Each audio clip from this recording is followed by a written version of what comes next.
Pernah nggak sih ngerasa Indonesia itu penuh talenta, penuh bakat gitu ya? Mulai dari musisi, desainer, filmmaker, digital creator. Tapi kok yang kaya justru negara lain? Jadi semuanya mendukung supaya teman-teman di Aircraft terutama dalam segmen UMKM ini bisa mendapatkan KUR dan non-KUR, dan dana yang dilakukan pemerintah itu sangat besar loh, 10 triliun. Bahwa ada satu negara di dunia ini yang selamat dari krisis kebangkrutan hanya karena satu lagu. Betul. Ada yang ingat apa?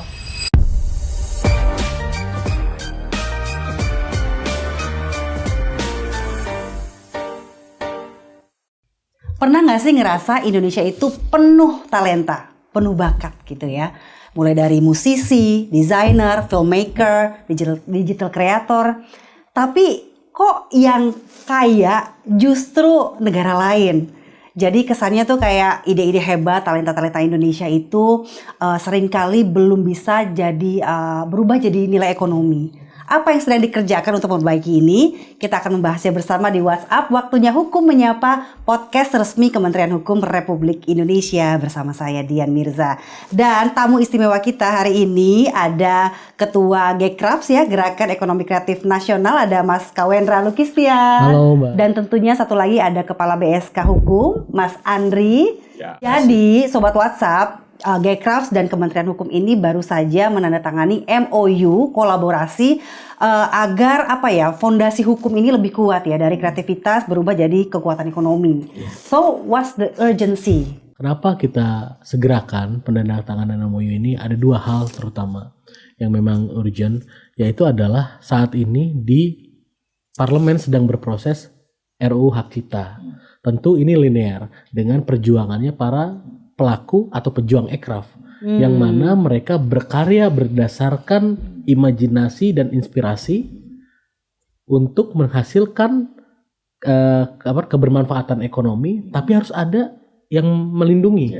Nah, terus kemudian yang kedua adalah bagaimana semakin banyaknya sekarang kreator-kreator di Indonesia, anak-anak bangsa ini yang sungguh butuh perlindungan secara hukum ketika dia berkarya gitu.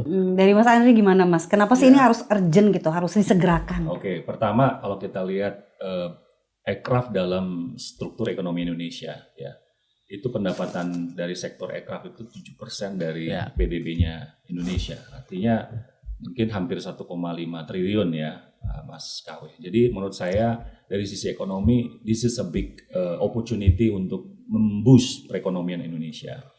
Yang kedua, tentunya sejalan dengan tusinya Kementerian Hukum, kita harus bisa memberikan perlindungan dari aspek kekayaan intelektual, ya, perlindungan dari sisi hukum yang lainnya juga. Kalau memang dia berbentuk badan usaha juga kita harus berikan edukasi dan literasi, sehingga pada saatnya nanti ketika berhadapan dengan hukum tidak ada lagi ambiguitas dan juga tidak ada kepastian hukum, sehingga mereka bisa terlindungi. Yang ketiga, harapan terakhirnya, kalau kita bisa melindungi secara hukum, maka dampak ekonomi dari semua karya-karya teman-teman di bidang Aircraft ini bisa kita optimalkan lagi. Karena harusnya kepastian hukum nanti itu sejalan dengan pelindungan hak ekonominya, begitu kira-kira. Kalau kondisi saat ini, trennya saat ini gimana? Naik apa turun yang mendaftar HKI? Ya, jadi gini, sebenarnya kalau kita lihat tren 10 tahun nih Mas KW ya, teman-teman 1 dekade DJKI saya lihat di data dari 2015 sampai 2025, memang trennya itu menunjukkan adanya peningkatan pendaftaran KI. Kalau kita lihat persentase per tahunnya itu peningkatannya sekitar 18,5%, which I think it's quite good ya untuk melihat progresnya. Misalnya 2015 pendaftaran KI cuma sekitar 78.000, sekarang sudah 340.000. Nah, artinya sudah muncul nih awareness masyarakat untuk mendaftarkan KI. Nah, yang kita harus maintain sekarang adalah literasi, tidak hanya mendaftarkan tapi juga kebermanfaatannya, nilai ekonominya. Karena memang ya ini harus dipahami, bukan sekedar kita mendaftarkan, tapi ini bagian dari investasi terhadap karya kita, dilindungi dan mendapatkan hak keekonomian ke depannya. Betul. Tapi Mas KW, Indonesia tuh termasuk negara yang rajin gak sih untuk ngedaftarin karya ciptanya? saya dengan data yang dari Mas Andri barusan, kalau kita lihat sebelum-sebelumnya mungkin kurang rajin. Sekarang kita harus memang penetrasi ke para pejuang aircraft, pelaku aircraft di daerah yang punya brand, yang punya merek, yang punya karya cipta, bahwa hey, ini ada investasi besar masa depan dengan mendaftarkan hak cipta. Kamu punya potensi hak ekonomian yang baik ke depannya, seperti itu. Apalagi kita udah punya PP24. Betul. Ya kan? Betul. Di sana udah jelas ada jaminan dan pendanaan berbasis IP. Atau IP financing. Jadi kalau tadi kata Mas Andri bukan literasinya lagi, jadi apanya dong yang mesti kita leverage lagi? Oke, jadi kita kan tujuan akhir untuk menjadi bangsa yang hebat itu kan bangsa yang makmur dulu ya, artinya sejahtera, welfare, well-being kita akan diukur di situ. Nah, oleh karena itu teman-teman Dekraf juga harus melihat bahwa sebelum bisa mendapatkan tingkat kesejahteraan lebih baik, mereka harus dulu daftarkan seluruh karya ciptanya, seluruh produk-produknya itu dalam rezim kekayaan intelektual di Indonesia, baik itu hak cipta, merek, paten, dan seterusnya. By doing so, mereka akan masuk dalam aturan berikutnya terkait dengan dukungan pemerintah untuk diberikan jaminan untuk agunan kredit.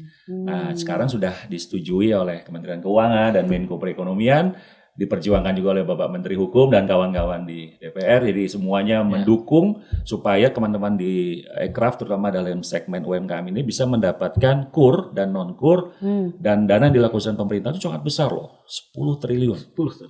Untuk KUR dan non-KUR bagi teman-teman aircraft ataupun teman-teman UMKM. Nah, jadi akhirnya kesempatan itu terbuka, tapi please daftarkan dulu produk-produknya sebagai produk kekayaan intelektual. Setelah terlindungi dan terdaftar, mereka bisa mengajukan kredit ke bank-bank yang sudah ditunjuk untuk mendapatkan kredit untuk pengembangan lagi, untuk berinovasi lagi jadi lebih baik lagi.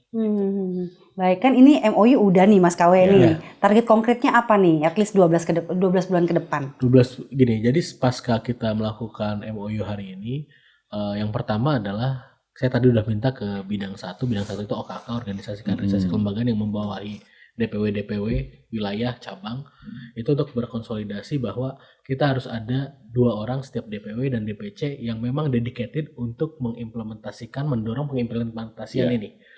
Apalagi kita bicara soal hak cipta, di sana bicara paten, bicara brand, dan di sana yang lagi rame sekarang bicara turunannya banyak. Jadi memang itu harus ada yang dedicated untuk hal ini. Supaya apa? Supaya manfaatnya lebih banyak terasa ke pejuang aircraft di daerah, bukan hanya di pusat. Benar. Daerah juga harus dapat mendapatkan hal yang sama dong dengan kebermanfaatan ini. 10 triliun dana yang disiapkan untuk membantu pejuang aircraft itu bukan sedikit. Tapi bagaimana cara mendapatkannya? Ada regulasinya yang harus disosialisasikan seperti itu. Baik. Ini kita ada polling dulu nih, kita boleh lihat sama-sama ya. Ini kira-kira manakah negara yang paling unggul inovasinya? Indonesia nomor 1 loh, 49%, diikuti Malaysia 28%, Thailand 18%, dan Filipina 6%. Boleh silahkan tanggapannya dari Mas Andri dulu deh. Oke, kalau saya sih selalu pertama ini positive thinking bahwa kawan-kawan semua cinta Indonesia ya. Artinya Indonesia dalam pandangan kawan-kawan ini sudah maju. Nah ini bagus nih, perlu kita apresiasi.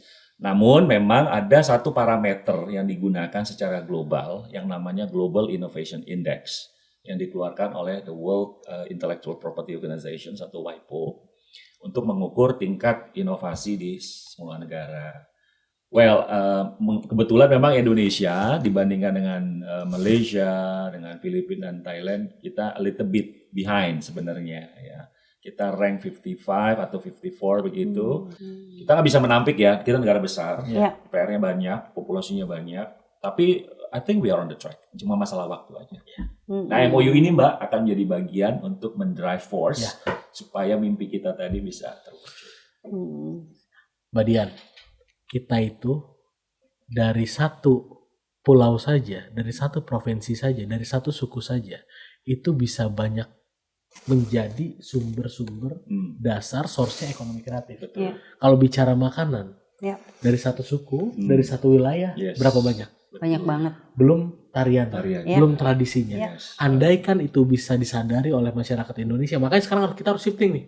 bahwa ekonomi kreatif kita itu adalah bisa menjadi tulang punggung perekonomian Indonesia ke depannya. Setuju. Yang selama ini Indonesia bergantung kepada ekonomi ekstraktif harus shifting kepada ekonomi kreatif. Betul. Apalagi kalau kita lihat, saya selalu mengumpamakannya begini, Mas Andri dan Mbak Dian, dari semenjak kita lahir hingga menghembuskan nafas terakhir, itu tidak pernah lepas dari produk aircraft. Ada nggak yang lahirnya nggak di bedong? Enggak. Iya. Nah, itu bedongan itu salah satu produk aircraft dong. Ya. Makanan yang kita konsumsi sehari-hari, pakaian yang kita pakai sehari-hari, perhiasan dan segala macam itu produk aircraft. Bahkan nanti di akhir hayat aja, ada yang mungkin pakai peti jenazah ataupun apa segala macam kain batik itu produk aircraft. Artinya dari semenjak lahir hingga menghembuskan nafas terakhir, semua kita pasti memerlukan produk aircraft. Siap. Gitu. Nice. Good logic ya, Mas KW ya. Nah ini kan kita tahu ya kalau di Gcraft itu kan banyak nama-nama besar, Mas. Ya kita tahu lah ya. Kira-kira seberapa besar gitu significant impact-nya ke pelaku aircraft di daerah? Tentu sangat besar sekali. Dan yang perlu dipahami juga, banyak tokoh-tokoh tersebut mereka berjuang bersama kita sebelum mungkin namanya dikenal publik.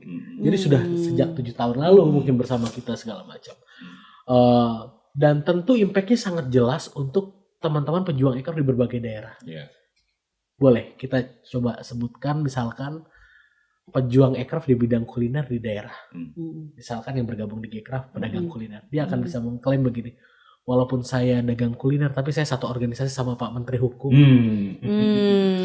Itu salah satu modal yang harus kita tumbuhkan terus. Kenapa? Aircraft itu harus bisa bangkit dengan optimisme. Betul. Harus bangkit dengan pride. Harus bisa bangkit dengan marwah. Jadi kenapa Gcraft berdiri? 2 hal. Menjaga marwah pelaku aircraft, pejuang aircraft, dan yang kedua supaya hidupnya sejahtera. That's why. That makes sense ya. Kalau dari Mas Andri sendiri nih Mas, ini kan sebelum ada MOU, Kemenkom ini kan apakah sudah juga berkontribusi dalam aktivitas Gcraft sendiri? Gini, kalau bicara bagaimana kita mendorong kawan-kawan aircraft, Gcraft ini, mungkin aircraft secara umum dulu ya, itu sebenarnya sudah teman-teman di Dijen KAI sudah cukup lama engage ya. Tapi dengan teman-teman Gcraft mungkin mungkin merek baru yang sudah mulai sosialisasi ya Mas KW ya. Tapi saya pikir this is not something bad. Kita akan buka lagi banyak channel-channel kita. Kita punya 33 kantor wilayah di seluruh Indonesia. Kita punya SDM sampai ke seluruh pelosok tanah air, sehingga tadi misinya teman-teman di Gcraft ya untuk pride dan juga untuk mereka makin sejahtera bisa terwujud. Dan saya pikir sekarang kebijakan Pak Menteri sekarang inline banget ya Mbak. Artinya Mbak Dian, jadi dengan kita memperjuangkan untuk jaminan fidusia bagi IP financing aja itu udah luar biasa ya. Kemudian kita lagi memperjuangkan di WIPO mengenai tata kelola royalti di tingkat global bahkan ya. Tadi Mas KW menyebutkan bahwa kita sedang menggodok RUU Hak Cipta, tapi di sisi global kita juga fighting juga nih against imbalances of structural differences antara global south dengan global north gitu ya. Tapi kita tidak mau bilang bahwa masalah global north itu adalah masalah utara dan selatan dalam arti yang tapi kita lebih melihat kepada bahwa ini ada ketimpangan nih, bahwa negara maju banyak mendominasi royaltinya lebih tinggi daripada negara yang berkembang gitu. Dan ini yang kita mau perjuangkan. Nah, kawan-kawan yang bergerak di industri craft dari sisi musik ini juga kita masukkan nih Mbak dalam program kita di WIPO supaya musik-musik indie, musik-musik tradisional yang bagian dari kawan-kawan Gcraft ini bisa juga menjadi bagian dari tata kelola royalti global itu begitu. Nah, Mas, ini mungkin kan di luaran sana belum terlalu banyak yang familiar dengan Gcraft. Kita bukan membandingkan, tapi kita ini sebagai motivasi gitu ya. Sama nggak sih sama kayak di Korea Kocha, terus kreatif UK di Inggris, sama nggak sih? Gcraft itu agak beda. Bukan agak beda banget. Kalau itu lembaga-lembaga yang tadi disebut itu bentukan pemerintah. Kalau Gcraft ini adalah inisiatif publik. Inisiatif publik dari Sabang sampai Merauke. Kita sekarang sudah ada di 38 provinsi, 289 kabupaten kota, dan sudah ada perwakilan di 12 negara. Kemarin sudah meresmikan DPLN Gcraft UK, Prancis, Belgia, Jerman, Belanda, Amerika, Jepang, Turki, Singapura. Insya Allah mungkin tahun depan kita akan meresmikan Gcraft Rusia, Cina, Afrika Selatan, dan Australia. Nah itu semua untuk apa? Itu kita bangun pipa-pipa bahwa karena kenapa kita yakin produk kita nggak kalah saing. Betul. Ya, kita bangun pipa-pipanya, silakan dimanfaatkan. Jadi yang punya produk bagus sekarang sudah punya channel-channel untuk mengoptimalkan produk itu dikenal lebih global seperti itu. Great. Jadi ini inisiatif publik, Mbak. Link and match. Kalau kayak yang tadi disebutkan itu kan memang bentukan pemerintah. Bentukan pemerintah mereka ya, I see, ya. Nah kalau kita bicara soal ini lebih ke nilai ekonominya lagi nih, Mas KW. Ini kalau Koca Korea ini kan tahun ini menghasilkan nilai kontrak ekspor konten lebih dari 21 juta USD. Ini dari pertemuan bisnis antara pelaku konten Korea dengan buyer juga. Di Malaysia juga mencatat pendapatan 5,3 miliar ringgit gitu kan. Nah ini kira-kira untuk Gcraft apa output yang diharapkan nih untuk bisa dilihat publik gitu? Contoh sederhana, di bulan Oktober itu kita punya yang namanya Hari Ekonomi Kreatif Nasional, Ekrafnas, which is ini udah tahun ketiga kita peringati. Lebarannya pelaku Ekraf. Tanggal 24 Oktober. Tapi kita laksanakan kolaborasi dengan kementerian dan berbagai pihak dari semenjak 1 Oktober kita namakan Oktober Kreasi selama 1 bulan. Dan di situ pun kita laksanakan namanya Pekan Belanja Ekraf. Yang tadinya kita harapannya sederhana, transaksinya bisa berapa? Kemarin tembus di 50 miliar lebih. Wow. Dalam 1 bulan lebih. 1 bulan. Bahkan ada yang dapat hadiah karena itu ada price-nya juga segala macam. Artinya, once dikasih kesempatan, digerakkan, efeknya ada kok. Gitu kan. Jadi dibuat rangkaian 1 bulan, tidak hanya 1-2 hari peringatan tok gitu ya. Betul. Gitu. Bahkan mungkin kalau sekarang udah lebih kan hampir 60-an kali. Secara nice. Perputarannya. Dan tentu ke depannya kita berharap siapapun itu yang melek. Jadi ada satu problem di Indonesia ini yang masih rendah itu adalah literasi ekonomi kreatif. Kenapa saya bilang ini satu yang masih rendah literasinya? Karena banyak pejuang ekraf yang dia tidak sadar dia sebagai pejuang ekraf. Kita boleh kita boleh tidak mendaftarkan juga. Iya, apalagi itu sadar aja mereka aja belum tahu mereka ada di mana. Lagi mau daftar. Contoh sederhana, kalau nanti Mas Andri, Mbak Dian keluar ke pedagang kuliner, Bang, tahu nggak ekonomi kreatif apa? Apa itu Bang? Padahal itu pejuang ekraf. Iya betul. Sekarang logiknya gimana mereka mau leverage, gimana mereka mau scale up kalau mereka tidak tahu mereka ada di mana. Nah ini yang terus kita dorong bersama Kementerian Ekraf, tentu dibantu dari Kementerian Hukum, bahwa literasi ekonomi kreatif itu penting supaya apa? Nanti dampaknya pasti untuk kesejahteraan mereka juga kok gitu. Seperti itu. Baik, ini juga ada pertanyaan. Apa jaminan bahwa MOU Gcraft dan Kemenkum ini bukan cuma seremoni aja nih, dari S. Zafarina. Silakan siapa menanggapi terlebih dahulu. Kementerian Hukum siap untuk menjadi partner daripada Gcraft. Jadi Zafarina nggak cuma ini ya, kepala nggak ada buntutnya ya. Jadi nanti di Gcraft pun salah satu langkah konkretnya saya akan minta setiap pengurus di wilayah ataupun cabang siapkan 2 orang yang dedicated. Artinya kalau kita kali 2 sudah ada 500 ribu lebih. Ada penanggung jawabnya gitu. Akan membantu bagaimana kita mendorong program ini bisa optimal seperti itu. Baik, ini yang kedua dari Rena Prima. Kalau saya pelaku kreatif, perubahan apa aja nih yang akan saya rasakan dalam 100 hari pertama? Saya dulu. Iya, boleh. Nanti kemudahan untuk mendaftarkan paten, merek, brand, dan tentunya untuk kemudahan juga untuk mendaftarkan karya ciptanya supaya bisa dimudahkan dapat royalti kalau yang dari musik. Seperti itu pastinya. Kalau mau saya nih tahapannya 1, kita harus make people literate dulu. Setelah mereka literate, maka mereka akan paham. Setelah paham, mereka akan daftar. Nah, daftar itu melalui online, Mbak, sekarang. betul. KI. Baik itu online atau ke sentra-sentra KI yang ada di kampus-kampus di seluruh Indonesia. Atau ketiga ya bisa datang langsung ke kantor wilayah. Nah, karena kita udah MOU, Gcraft juga bisa jadi sentra pendaftaran KI. Gitu kan? Silakan. Jadi dimudahkan banget nih Mbak Rena nih. Nanti kan yang Mas KW bilang kita punya 2 PIC tadi ya, nanti akan langsung ditempelkan dengan teman-teman di wilayah. Jadi pokoknya semua dimudahkan ya sekarang ya, tinggal kemauannya aja nih mau cepetan daftar atau enggak. Balik lagi ke kita. Balik lagi ke kitanya. Semuanya. Pemerintah sudah menyediakan ya, salurannya.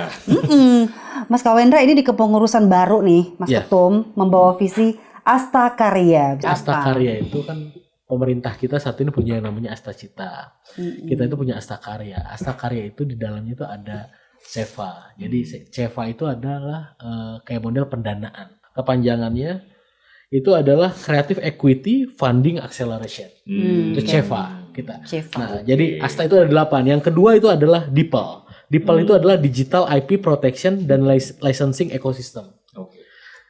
Yang ketiga adalah National Gastronomy Diplomacy Documentation Initiative atau GANDI. Keempat adalah Digital Market Penetration Literasi Program atau DigiMap kita sebutnya. Yang kelima adalah ArtPay. Nah, ini juga harus perjuangan bareng nih. ArtPay itu adalah Artist Right to Pay in Honorarium. Kenapa? Coba kita cek. Fee atau honor yang diterima oleh pejuang ekraf kita sudah layakkah? Coba bayangkan teman-teman yang reguler di tempat resto ataupun apa setiap malam, berapakah mereka dapat di satu malam? Layakkah? Nah, itu yang mendorong kita harus ada ArtPay. Jadi harus ada kelayakan yang nanti bahkan kalau perlu ada minimumnya. Gitu, minimum supaya mereka ini bisa fokus berkarya juga gitu kan. Bukan cuma sekedar karyanya dimanfaatkan, kebermanfaatan untuk mereka tidak terasa. Terus kita punya yang keenam yang namanya Youth Inclusive Talent Mobilization atau YOTM. Itu adalah untuk mendorong generasi-generasi muda dan teman-teman disabilitas bisa berkarya juga. Nah, terus kemudian kita ada yang ketujuh namanya RecHub atau RecHub Regional Creative Hub. Nanti kita minta nih kantor-kantor Gcraft sekretariat di berbagai daerah itu harus jadi Creative Hub. Bukan sekedar kantor administratif. Baik itu jadi tempat nongkrong, teman-teman atau apa harus jadi kreatif. Dan yang kedelapan adalah Global Outreach Diaspora Engagement atau GLOBE. Kita sudah punya 12 DPLN, Dewan Perwakilan Luar Negeri. Kedepannya akan bertambah lagi. Manfaatkanlah. Jangan disia-siakan seperti itu. Mas Andri, apakah akan ada program pendaftaran HKI murah, bundling, fast track gitu? Iya. Karena kan beberapa ini kan juga ada kayak komentar masuk gitu ya, boleh nggak sih harganya lebih murah atau gimana? Gitu? Betul. Iya betul. Ini adalah wujud keberpihakan negara terhadap teman-teman di sektor UMKM dan juga teman-teman yang berasal dari ekraf. Itu pemerintah memiliki insentif untuk pembayaran PNBP bagi kawan-kawan yang berasal dari segmentasi UMKM itu ada beberapa pengecualian ya. Jadi tidak disamakan dengan PNBP pada umumnya. Yang harus kita dorong soal literasi dan tadi itu adalah bagaimana optimismenya mereka pejuang ekraf bisa memberikan kontribusi. Betul. Kadang-kadang lupa bahwa ada satu negara di dunia ini yang selamat dari krisis kebangkrutan hanya karena satu lagu. Betul. Ada ingat apa? Lagunya namanya Despacito, negaranya namanya Puerto Rico. Kalau dibaca kisahnya, negara itu hampir bangkrut. Iya. Hutangnya bertumpuk. Hampir kolaps. Lagu itu That's viral, amazing. naik, ya kan? Wisatawan datang, ada yang ingin tahu di mana syutingnya itu, penyanyi namanya Lady Yankee, di mana tempat lahirnya. Pokoknya bertumbuh dan negara itu selamat dari kebangkrutan dari satu lagu. The Power of UMKM kreatif. Iya, industri kreatif. Iya, saya percaya itu. Dan Indonesia nggak cuma Tabola Ballet sama Pacu Jalur ya, banyak banget. Banyak banget. Iya. Saya setuju. Nah, ini kalau untuk pendampingan itu kan kalau misalnya musisinya kalau sudah besar gitu ya, Mas Kawa ya. Kalau untuk pendampingan hukum untuk kreator kecil, UMKM kecil itu gimana? Itu harus dong. Itu harus. Justru kita di Gcraft itu kita punya namanya triple track strategi. Track yang pertama adalah pendampingan pelaku ekraf supaya dia naik kelas, supaya dia leverage scale up. Track yang kedua ini agak berat nih, masuk ke tatanan pemikiran karena kita Gcraft itu bukan cuma di wilayah, tapi kita sekarang sudah masuk ke kampus. Kita punya Gcraft kampus, Gcraft kampus A, Gcraft kampus B, Gcraft kampus C. Nah, kita dorong di sana teman-teman langsung ke subsektornya. Nah, masuk ke tatanan pemikiran ini, track kedua ini supaya banyak juga hadir jurnal-jurnal seputar ekraf. Jurnal ekraf itu masih terbatas di dunia ini bahkan. Nah, sesuai dengan lokal wisdomnya masing-masing, mendorong jurnal ekraf. Terus track yang ketiga adalah mendorong sebanyak-banyaknya regulasi yang berpihak kepada pejuang ekraf. Nah, jadi itu harus didampingi. Ada yang track pertama tadi. Kalau dari Kementerian Hukum sendiri, Mas Andri ini untuk kontribusinya supaya maksimal gitu ya. Akses layanannya gimana, digitalisasi, pendampingannya juga mungkin. Iya. Oke, pertama Pak Menteri kan punya program transformasi digital dan insya Allah akan kita launching Januari 2026 ya.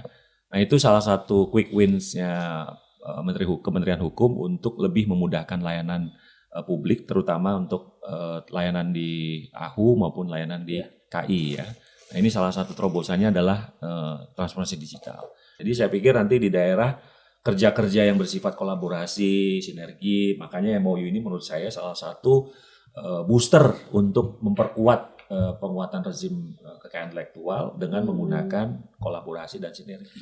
Iya. Jadi saya menyebutnya gini Mbak Dian, kita itu punya mata uang masa depan.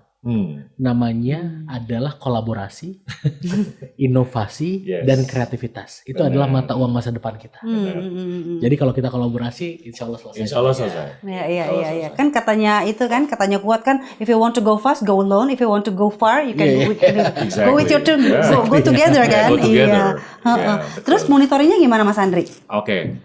Kita tentunya nanti kita harus punya tim ya, Mas. Tim bareng. Karena ini udah kerja bareng. Jadi kita nanti harus ada tim kerja bareng. Tadi thanks to you that ada 2 orang yang assign dedicated untuk hal ini.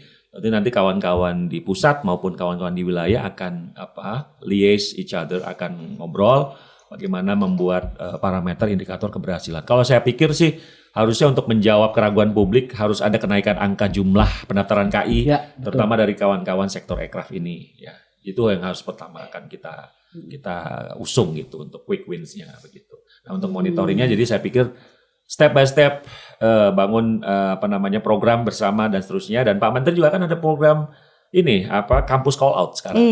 Beliau akan datang ke kampus-kampus, tidak hanya bicara satu hal ya. Jadi bisa kolaps lagi sama dengan kampus ya. Exactly. Nanti kita bisa banyak tuh Mas isu-isu yang bisa kita. Dan kalau nggak salah yang berikutnya ini yang Go School Campus akan membicarakan misalnya royalti.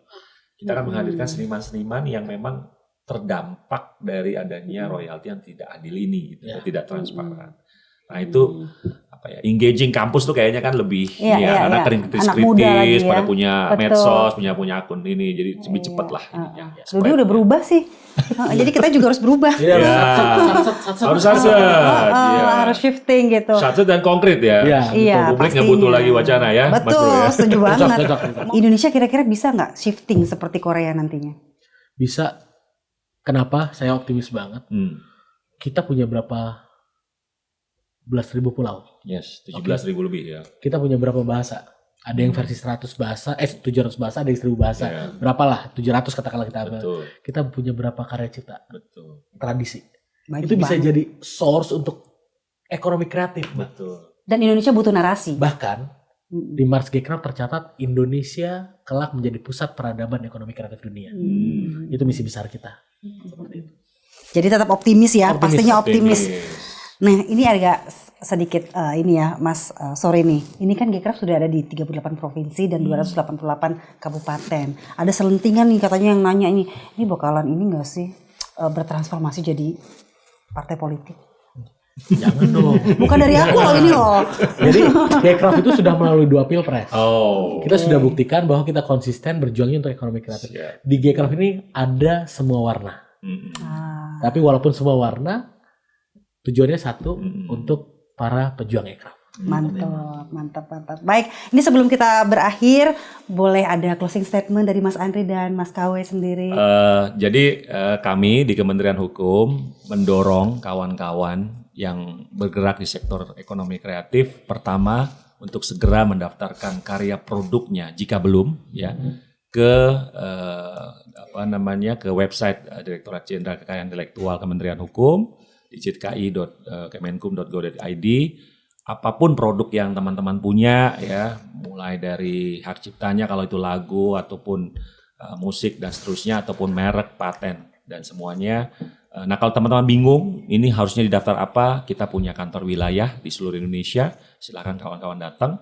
Terus setelah itu kawan-kawan juga jangan lupa bahwa kawan-kawan untuk mengembangkan lagi industri dan inovasi yang ada di industri kreatif kawan-kawan bisa mendapatkan kredit agunan KUR dari alokasi dari pemerintah dan jumlah sangat besar, ada 10 triliun, dan itu tergantung dari nanti valuasi dari karya cipta yang dibuat oleh kawan-kawan. Jadi semakin nanti valuasinya tinggi, jaminannya juga makin tinggi sehingga kawannya bisa dapat kredit yang banyak. Dan yang ketiga, gaungkan tetap kecintaan kita terhadap produk Indonesia, dan kami pemerintah akan selalu siap ya untuk memasarkan, mendorong produk-produk ekonomi kreatif ini untuk selalu terdepan dan mendunia, dan akhirnya tadi kita bisa menjadi negara-negara yang terdepan dalam Global Innovation Index, dan pada akhirnya juga Indonesia nanti pride-nya juga akan naik. Jadi mudah-mudahan teman-teman lebih sejahtera, lebih maju, dan Indonesia bisa menjadi negara yang lebih kompetitif, lebih maju. Terima kasih. Amin. Silakan Mas Kawe.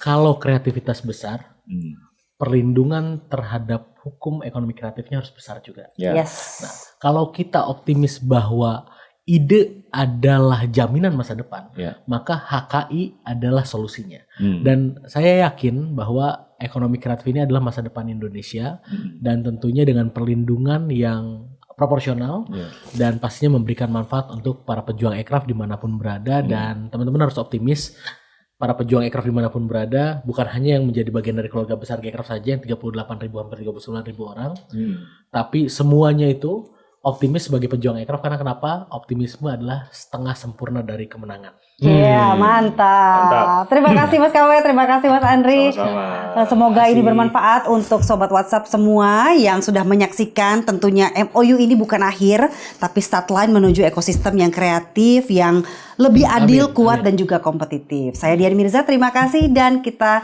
jumpa di episode berikutnya. Dadah. Terima kasih.